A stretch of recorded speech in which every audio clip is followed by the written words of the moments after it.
he saw a man in the form of a wolf, a man who appeared to be very civilized but was actually a vile person.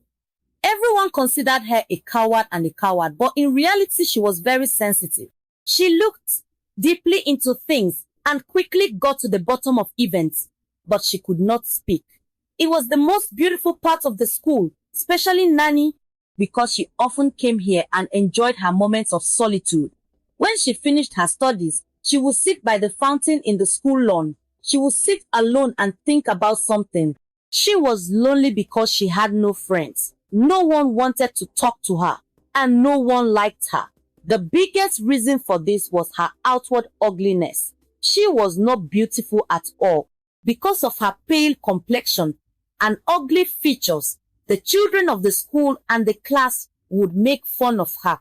If the teacher tried to talk to her in class, she would listen silently and not answer, just for the fear of being made fun of. Because of this habit of hers, the teacher also started ignoring her. It was as if she considered herself to be one of the most useless things in this universe. Not only in school but also at home. She was a helpless and pitiful being because she lived at home with her stepmother and 8 siblings. Her mother only remembered her when she came to help with her chores, and she often forgot to call her at meal times. Sometimes Ayana would go 2 days without eating, and her father would worry about earning a living and their fighting mother. And while spending time, he never thought of Ayana. Sometimes, if he encountered Ayana at home, he would ask her only one question: do you go to school? And this was the only thing he liked. Going to school was enough for him because he considered going to school and reading books and talking to books as his only source of happiness. She would take her books and sit by the school fountain, sometimes reading books, sometimes talking to them. Books were her friends and books were her only support. She would look at and read books silently. Everyone thought that she was a dull and useless girl, but in fact, she was very sensitive. She would observe and reflect on people and things carefully. She would very quickly get to the bottom of events, but would not say anything with her tongue. The days were passing like this when suddenly there was a star in Ayana's life. The name of this star was Abrish. She was a new girl who came to Ayana's class, full of life, beautiful, rich, and smiling. As soon as she came into the class, the whole class started talking about her. But she was only impressed by Ayana. She herself was very eager to talk, and Ayana was silent. She could not find any better material than Ayana. That is why she became close to Ayana. Ayana was also very happy with the change in her life. At first, she stayed away from Abrish. Sometimes she was scared why she wanted to come close to him. But gradually she got used to it. In a few days, Ayana and Abrish became good friends. Abrish was interested in everything except studies. A new teacher, Ami, arrived in the school. The new teacher was young and handsome. He soon became dear to everyone. Especially his charismatic personality impressed the girls very much. Soon Ayana felt that the topic of conversation of the girls was the new teacher.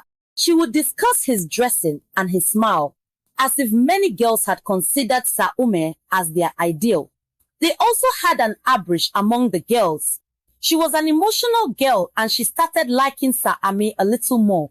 She was not at all serious about her studies, but listened to Saami's travel lectures very carefully. Gradually, Abrish's interest in Saami was increasing. Saami also gave the most importance to Abrish in the class. Abrish's obsession was increasing day by day. Ayana listened to Abrish's words very carefully. Her heart told her to tell him and explain that she was not doing well. But the always scared and silent girl could not explain anything to her. The exam days were approaching. All the students were preparing for the exam with enthusiasm. The teacher and the students were trying their best to succeed in the exam.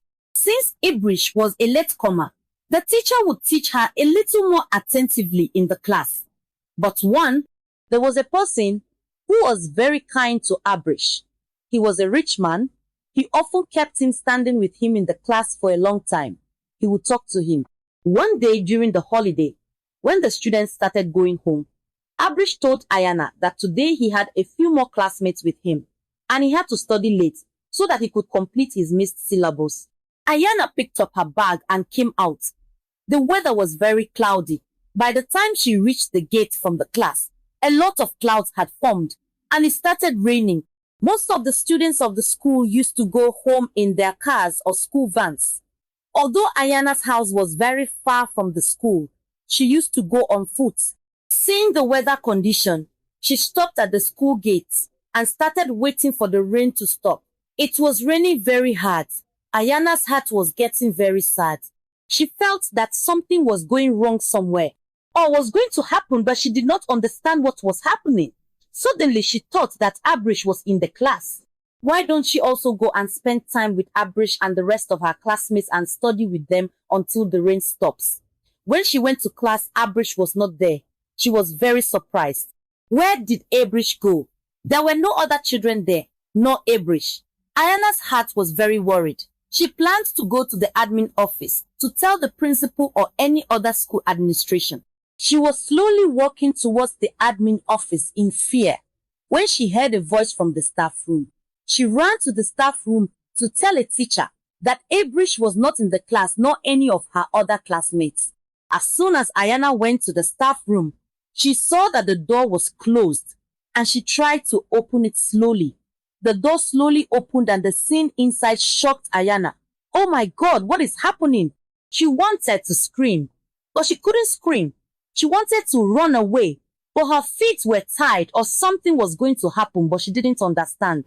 As soon as Aya went towards the staff room, she saw that the door was closed. She slowly tried to open the door. The door slowly opened and but she couldn't find anything. She wanted to run away, but her feet were tied. She saw that Sa'ami was trying to take advantage of Abrish's innocence, and Abrish was begging for mercy. Ayana started trembling seeing this and suddenly screamed loudly and ran back to call the guard. As soon as Sa'ami heard the scream, he ran to the door, but he couldn't see Aya and ran out of the staff room. Ayana went to the staff room and caught Abrish and consoled her. Abrish, who was crying, looked very innocent at that time. She was scared and in disbelief that such a decent-looking person had become so degraded. Ayana took Abrish with her and rushed out of the school. Ayana did not mention this incident and Abrish did not tell anyone. And Abrish was afraid that she could not tell anyone. In the meantime, the exams were held and the day of the results came. Ayana, who was considered a weak student by everyone, topped the class. Everyone was very surprised. When Ayana was called on the stage and she came to collect her trophy, she felt helpless after seeing Sa'ami in the line of teachers. She was walking down the stairs with heavy steps after collecting the trophy when she suddenly made a decision. She turned back and asked permission from the teacher standing on the stage to say something. And after coming to the dais, she decided to tell the truth in front of the entire school administration, parents and students. She told the truth about Sa'ami in front of everyone in the crowded ceremony. She told how this man is a beast in the form of a teacher and how he targeted innocent Abrish. Hearing Ayana's words, the entire hall was filled with silence and people were surprised that such a decent-looking person could be so mean. And on the other hand, no one was expecting such bravery from a quiet and cowardly girl like Ayana. But everyone applauded her and appreciated her a lot. And the school administration announced that Ayana would be given free education. And in this way, a small act of bravery opened many doors of education and success for Ayana. She taught Abrish and all the girls like her that girls should be strong so that no mean person like Sa'ami could prey on them. The entire administration, parents and students had hatred for Sa'amia in their hearts and in their eyes. And that day was the day of reckoning for this mean person.